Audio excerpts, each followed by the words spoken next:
Eu não sei se você sabe, mas uma das indústrias mais rentáveis do mundo hoje em dia é a indústria da cirurgia plástica.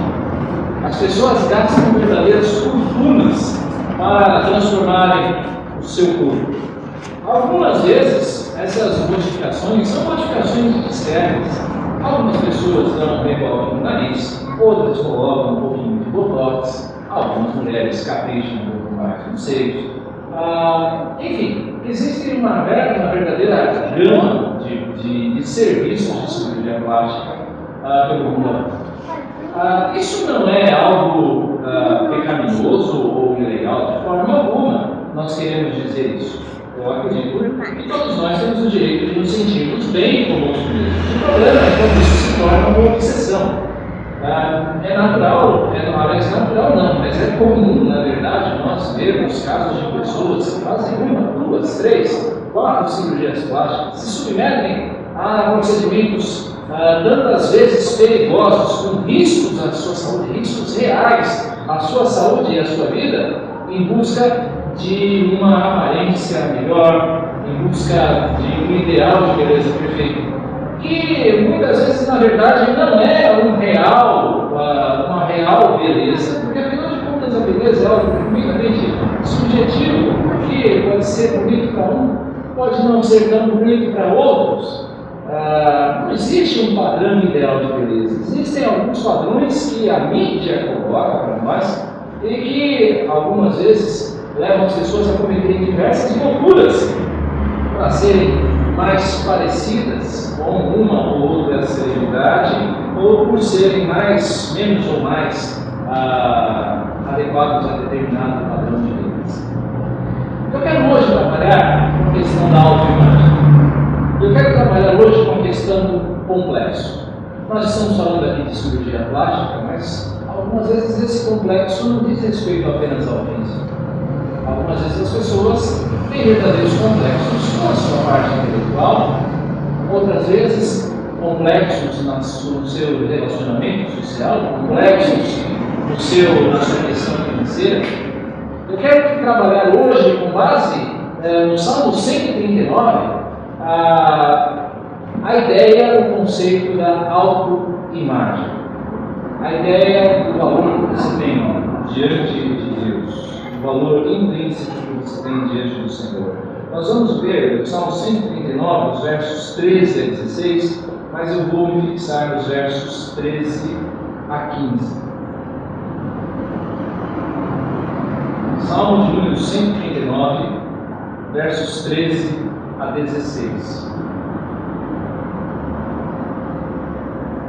Diz-nos assim a palavra do Senhor: pois tu formaste o meu interior, tu me teceste no seio de minha mãe.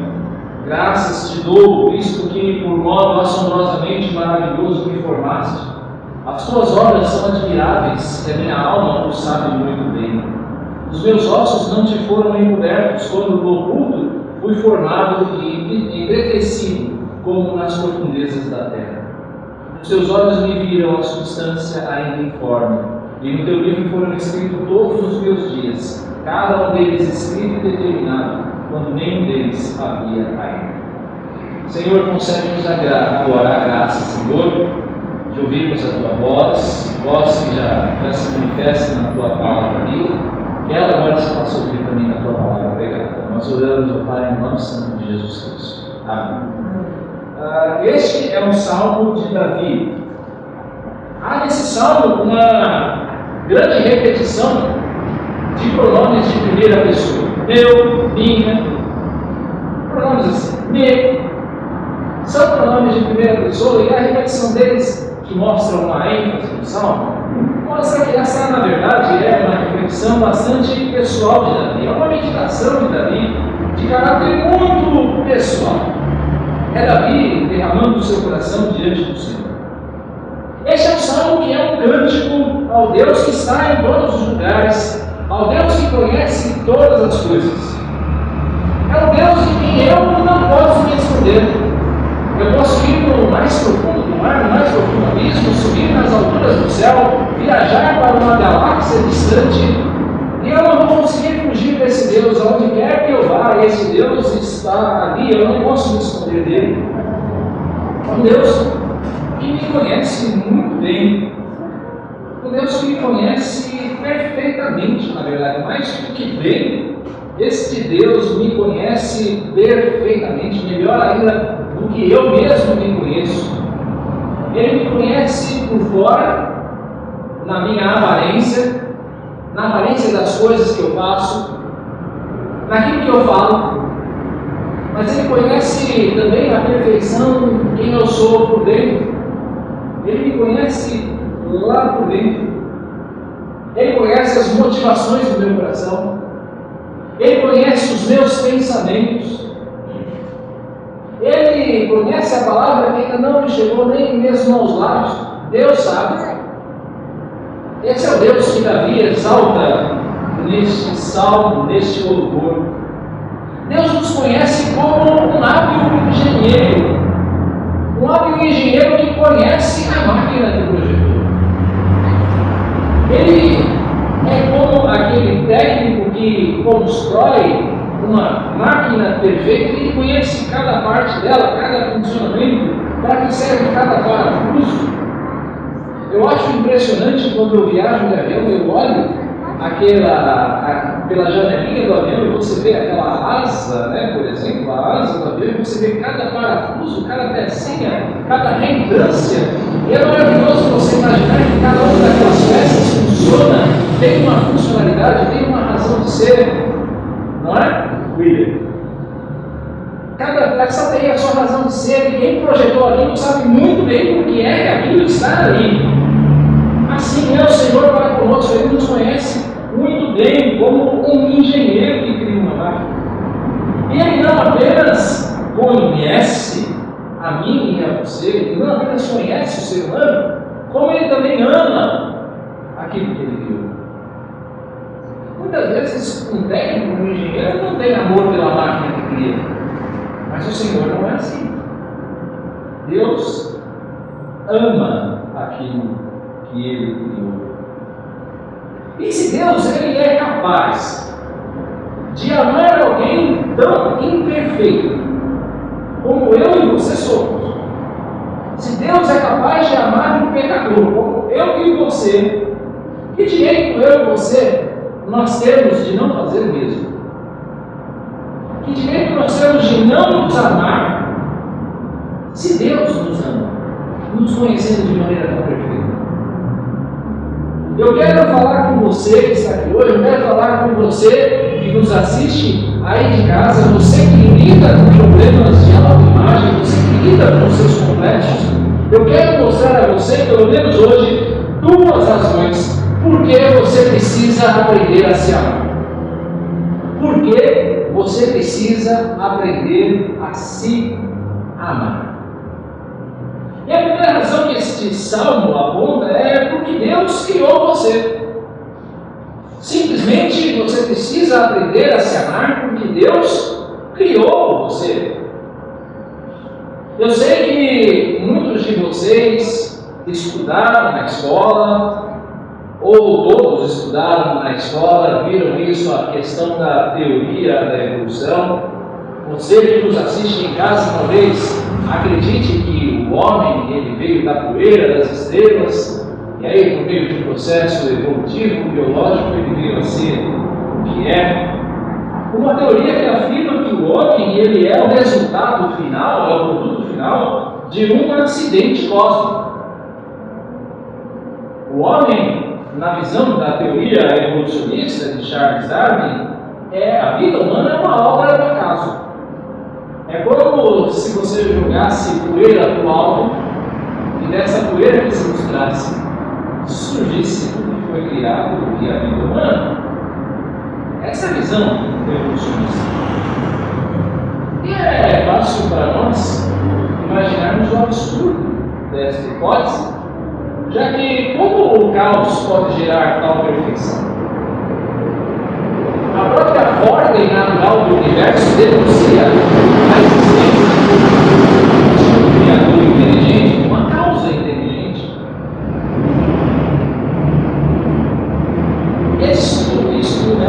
Salmo gosta. O Salmo diz: tu o formaste, tu o teceste.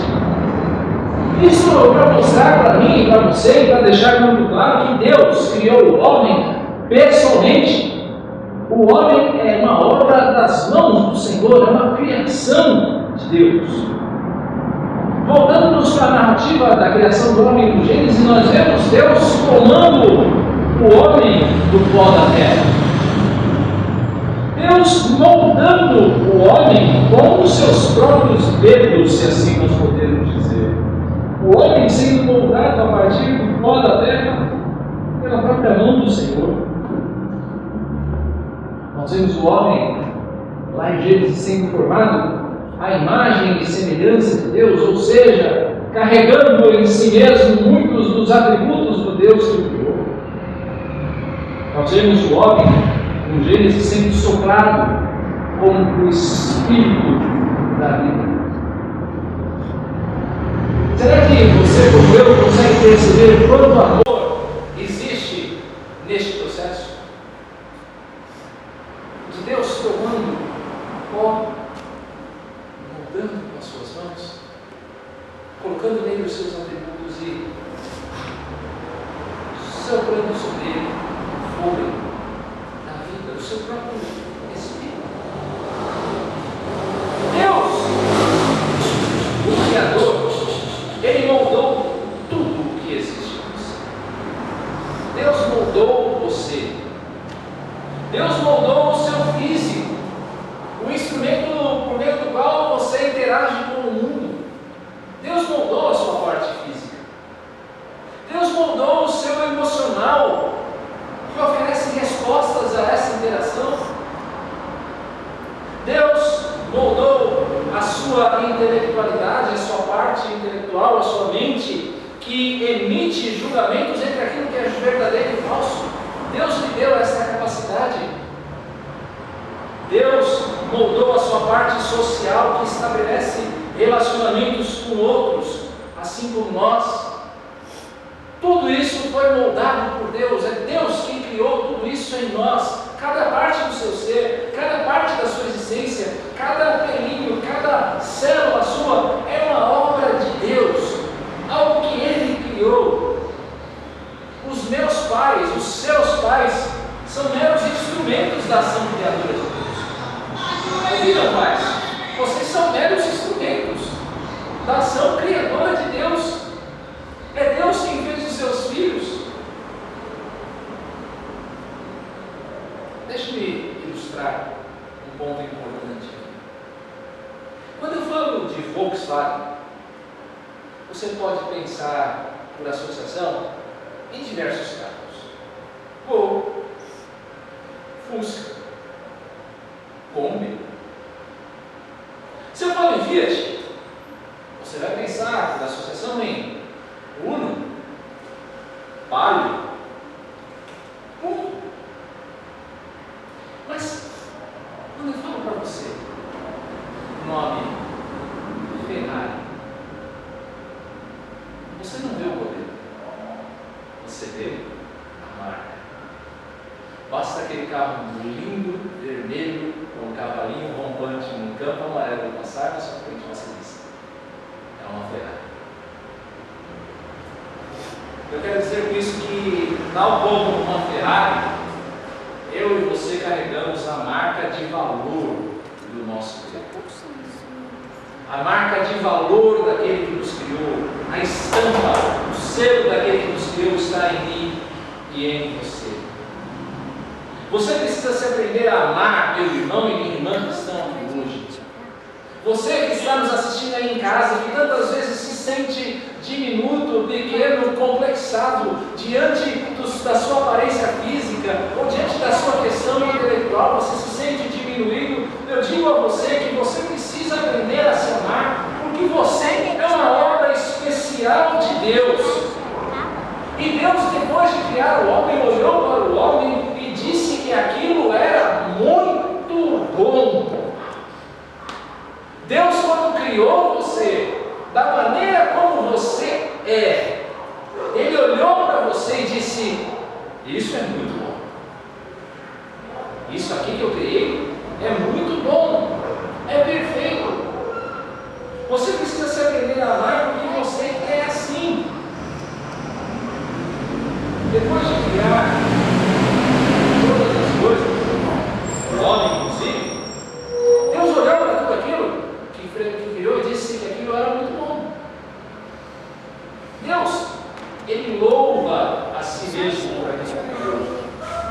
E olha, meus irmãos, olhando para a natureza, é fácil perceber que existem razões suficientes para que Deus louve a si mesmo por aquilo que criou. Todas as obras do Senhor são dignas de adoração, e essa é a segunda razão por que você precisa aprender a se amar. A primeira é porque Deus criou você. E a segunda razão é porque Deus é um Criador magnífico. Deixa eu contar uma história para você. Quando eu estava sétima ou oitava série, a nossa professora de educação artística mandou que nós fizéssemos, e eu acredito que alguns de vocês também passaram por isso, aí no céu. Nossa professora de educação artística mandou que a gente fizesse aquele cachecol de tábua. Sabe? Você tem a tábua, coloca os preguinhos e aí você vai dançando, e vai sair um tricô ali do cachecol. A gente teve que fazer alguma coisa assim. E eu fiz o meu cachecol. E foi um cachecolzinho, uns pontos desse tamanho, horroroso. Mas estava o meu cachecolzinho. Aí um dia a minha mãe pegou a tábua e falou: deixa eu ver esse negócio como funciona. E começou a fazer um trançado. E o cachecol dela ficou absolutamente perfeito, maravilhoso, pontos pequenininhos, tudo retinho, trançado, lindo. O que eu quero contar com essa história? Eu quero dizer que eu posso criar coisas. Eu posso vir aqui no artesanato e fazer um pouco de crochê. Não que eu vá fazer isso, não se anime. Mas eu posso fazer isso. Agora, o artesão cria as coisas de uma maneira memorável. Eu posso fazer, mas um artesão faz muito melhor do que eu. Isso para dizer para você que Deus criou todas as coisas e criou todas as coisas muito bem. Deus não apenas criou, mas Ele criou tudo muito bom. Quando uma pessoa, qualquer pessoa, melhor dizendo, com um mínimo de sensibilidade, se comove diante da criação. Quando você se coloca diante de uma paisagem bonita, você dá uma olhada naquelas paisagens que você vê às vezes na estrada, quando você viaja, você se comove com aquilo. E aí você não consegue deixar de, às vezes até involuntariamente, soltar uma expressão de louvor a Deus por algo tão bonito, tão perfeito que Ele criou. É por isso que o salmista diz aqui no trecho que nós lemos que a alma dele, a nossa alma, sabe muito bem que as obras do Senhor são admiráveis. A nossa alma sabe que aquilo que Deus faz, Ele faz de maneira admirável. O homem não é diferente. O ser humano, ele não é diferente. O ser humano também é uma obra admirável. Como o salmista diz, ele é uma obra maravilhosa. Você é uma obra maravilhosa de Deus, que causa assombro ao ser contemplado. Pense na perfeição do seu corpo, em como o seu corpo funciona. Tudo na sua ordem, tudo no seu lugar. Cada órgão exercitando a sua função de uma maneira magnífica. Tão magnífica que quando há qualquer desequilíbrio, todo o corpo sofre. Eu digo a você quando tem uma dor de dente, não é verdade? Às vezes uma dorzinha de dente que você é pequenininho, mas te faz perder o mundo. O corpo ele funciona harmonicamente. Eu não creio que muitos de vocês tenham tido a oportunidade de ver uma autópsia. Eu já vi. Por conta da minha formação de direito, eu já fui ao Instituto Médico Legal e vi uma autópsia. E apesar de não ser a cena mais bonita, eu concordo com você, mas quando você observa a perfeição do que é corpo humano e a distribuição dos órgãos, não dá para pensar que isso é uma obra do acaso. Tudo é muito perfeito no nosso interior. Pense, por exemplo, para imaginar a perfeição da criação de Deus, na maravilha da arte. Como o homem é capaz de fazer coisas belas. Veja um quadro de Da Vinci, dos grandes mestres da pintura. Quanta beleza que vem da habilidade humana. Deus criou uma máquina maravilhosa. O ser humano é uma criação maravilhosa de Deus. Talvez você não goste tanto da arte, pois bem, pense no esplendor do raciocínio. Pense na matemática. Talvez você não goste como eu de tanta matemática, mas há de se admitir que há beleza naquilo, naquela perfeição, naquela exatidão, no homem desvendando a criação, cultivando, dominando a criação como o mandato cultural ordena, por meio da ciência. Pense no homem indo ao espaço, explorando as galáxias mais distantes. O homem é um ser maravilhoso criado por Deus. Você é um ser maravilhoso criado por Deus. Tudo que Deus faz é bom, então você é uma boa criação de Deus. Não importa o quanto de beleza você tem. Não importa quanto de inteligência que você exibe. Não importa se você é capaz de grandes obras ou se você é incapaz de fazer grandes obras de arte. Você é obra de um artista. E este artista é digno de ser louvado por aquilo que fez. Deus criou você com uma personalidade única. Deus deu a você a capacidade de se relacionar com as pessoas no mundo à sua volta. Deus capacitou você com dons e talentos. E eu digo a você que isso se aplica até mesmo com pessoas com limitações severas, pessoas com algum tipo de incapacidade. Mesmo assim, essas pessoas são milagres do Senhor. Por saber disso, o salmista diz que reconhece, e isso é literalmente a tradução de graças do, aqui no verso 14, eu reconheço que eu fui formado maravilhosamente. O salmista reconhece que ele é uma obra maravilhosa de Deus. Por isso eu pergunto a você: que direitos você tem de menosprezar aquilo que Deus criou? Que direitos você tem de se menosprezar? Que direito você tem de não valorizar quem você é? Se Deus mesmo diz que você é algo muito bom que Ele criou.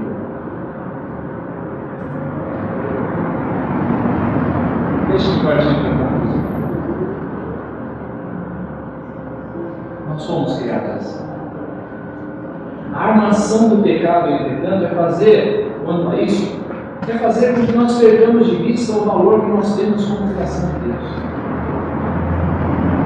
Satanás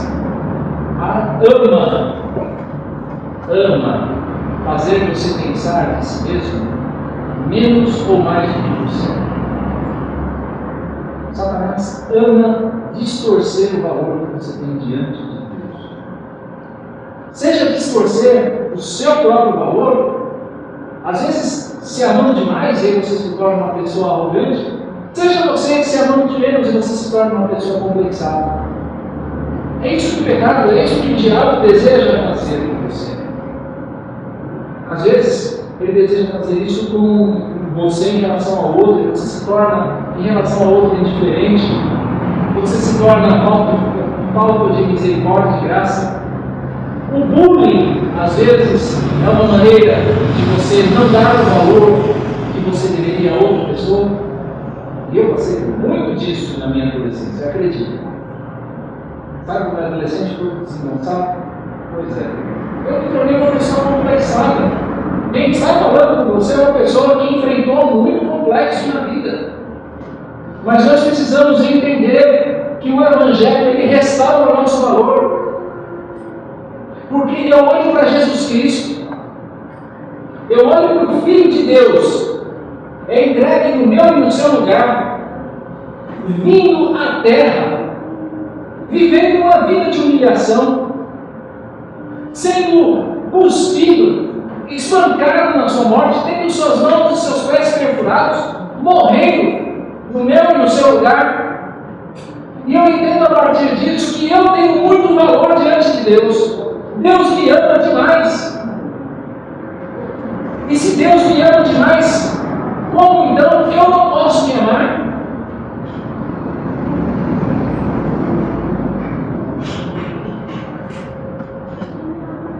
Eu digo a você, meu irmão e minha irmã, que me ouve aqui hoje, que me ouve aí de casa, pelo YouTube, não apreciar aquilo que Deus criou de um modo tão cuidadoso é pecado.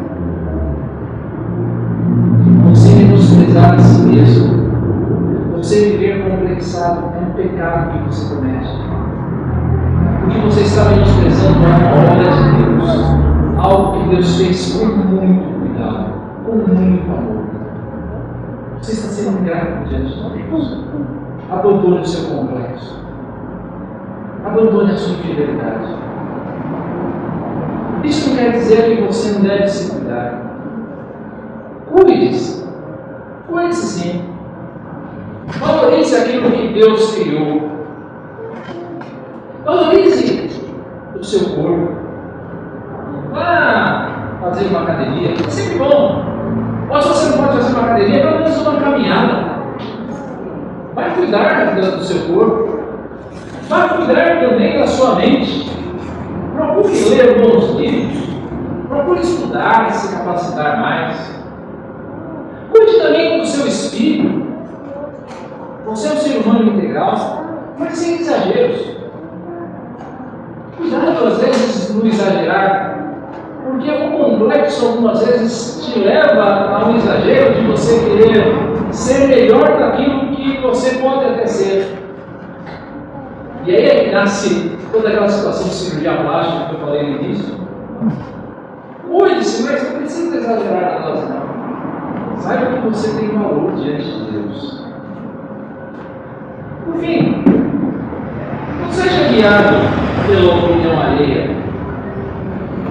Algumas vezes a gente dá valor demais a pessoas que não merecem, a opiniões que não merecem tanto valor. Nós nos deixamos guiar pela fala dos outros, por aquilo que os outros pensam de nós. Pelas palavras ofensivas que nos dirigem.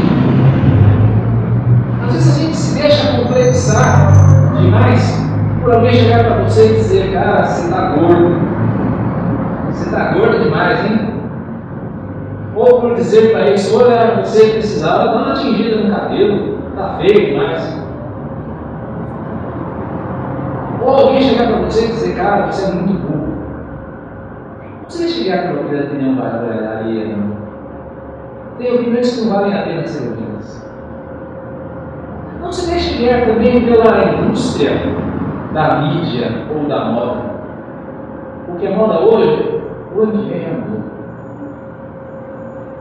Já ouviu falar aquela coisa de que o branco é o novo preto? É assim. Cada dia a moda é uma coisa. Não se deixe guiar também pela moda, pela celebridade, pela indústria da celebridade. Existe só uma opinião que realmente conta. E essa opinião é a opinião do Senhor, a seu respeito. E Ele vê muito valor em você, independente de quem você seja. Deus vê muito valor na sua vida. Meus irmãos, que o Senhor nos abençoe a nos ver como Ele nos vê. Que Deus abençoe você a que você se veja como o Senhor vê você, como uma coroa, a obra mais importante da sua criação. Vamos orar.